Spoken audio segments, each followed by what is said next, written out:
For the first time in 8 years, the leaders of North Korea and Russia are going to meet today in the Russian city of Vladivostok. And of course, eyes are on what North Korean leader Kim Jong-un and Russian President Vladimir Putin will talk about.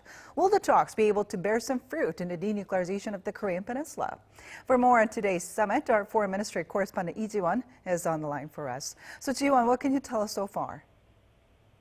Ji-yoon, the Kim-Putin summit will start at sometime between 1 and 2 p.m. local time today. So within the next hour at the Far Eastern Federal University, located on Russky Island, just off the coast of Vladivostok. Now, President Putin is expected to arrive in the next few minutes or so if he hasn't yet. Their meeting will start with a one-on-one sit-down, followed by an expanded talk between the respective delegations, which will not result in the leaders signing any agreements or making a joint statement, according to Russia's presidential aide, Yuri Ushakov. Now, Russian news agency RIA Novosti, citing an official familiar with the organization, says the one-on-one sit-down will last less than an hour, and the expanded talks will go up for about 3 hours, but we do not yet have the final list of delegates participating.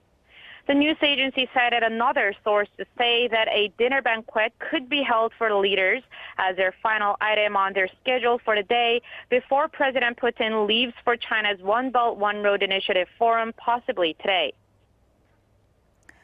So, Ji-yoon, what are we expecting from the talks today? Well, Ji-yoon, according to Ushakov, the focus of today's talk will be on finding a diplomatic solution to the denuclearization of the Korean Peninsula.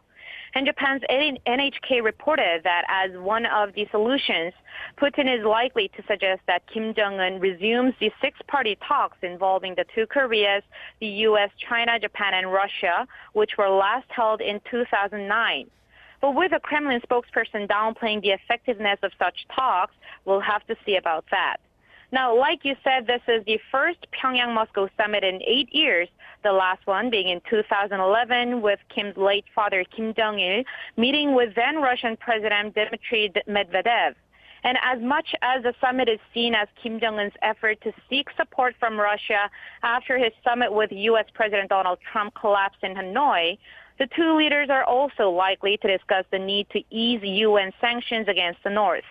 So aside from the denuclearization of the Korean Peninsula, the two sides are also expected to talk about their bilateral issues, especially their economic ties, considering that there are several transportation and economic officials in the Russian delegation, as revealed by Russia's TASS news agency. Possible joint projects could include constructing a road crossing the Tumen River for easier transportation across the border. Back to you, Ji-yoon.